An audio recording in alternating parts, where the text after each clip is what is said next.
France Info. France Info. Derrière chaque homme politique se cache peut-être une petite voix, oui parfois, celle d'Hervé Pata. Ce coach vocal est totalement inconnu du grand public. C'est l'homme de l'ombre, c'est lui qui donne du souffle, la force de conviction à n'importe quel discours politique.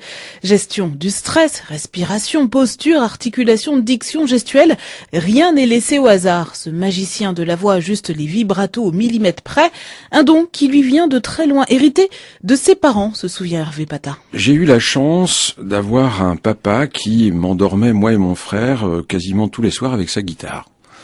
Et c'est quelqu'un qui a fait du théâtre, qui avait une voix chantée assez magnifique, et ma maman également.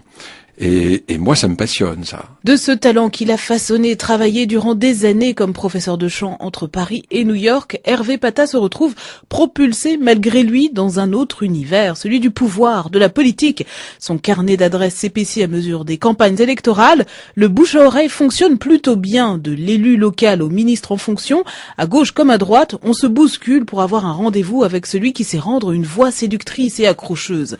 Et pourtant, Hervé Pata reste discret sur ses clients, ce qui ne l'empêche pas de se souvenir de la première leçon de coaching vocal d'un ministre. Oui, c'était sous la présidence de Nicolas Sarkozy. Je me souviens d'avoir, pour un haut personnage de l'État, je me souviens que nous avons fait une séance d'1 heure sur le mot bonjour, parce que je trouvais qu'à chaque fois qu'il le disait, que ce soit à la radio ou à la télévision, c'était une horreur absolue. On avait l'impression que toute la misère du monde venait de lui tomber sur les chaussures. Donc voilà, j'ai trouvé qu'il était urgent de le faire travailler au moins sur ces 2 syllabes qui donnaient une mauvaise image de lui. Alors ça ne correspondait pas à ce qu'il était réellement. Pour que cette personne prenne de la hauteur. De Gaulle l'avait fait en son temps. Hein. De Gaulle avait pris des cours d'un professeur d'art dramatique. Mais il n'y a pas que les hommes et les femmes de pouvoir qu'il coach à prix d'or. Hervé Pata prodigue aussi des conseils à un tout autre corps de métier, les professeurs d'école dans les quartiers difficiles. Convaincu que c'est par la voix que se transmet le savoir, guide ou simple coach vocal, ce féru de jazz et de musique classique a plusieurs cordes à son arc, se définissant plutôt comme un chasseur de voix, et regrette peut-être une chose, être né trop tard dans le XXe siècle. Malheureusement, on n'a pas la voix des grands hommes avant le début en tout cas la fin du 19e. Aux États-Unis, je crois que ça a commencé à la fin du 19e.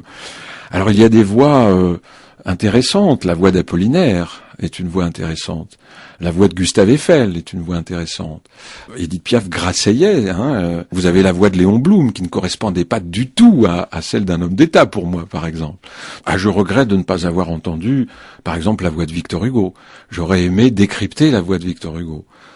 Et je parle de Victor Hugo parce que à peu de choses, on aurait pu avoir l'enregistrement de Victor Hugo. Restent les écrits, l'écriture, l'autre passion d'Hervé Pata. Enfin, c'est une nouvelle histoire d'une vie.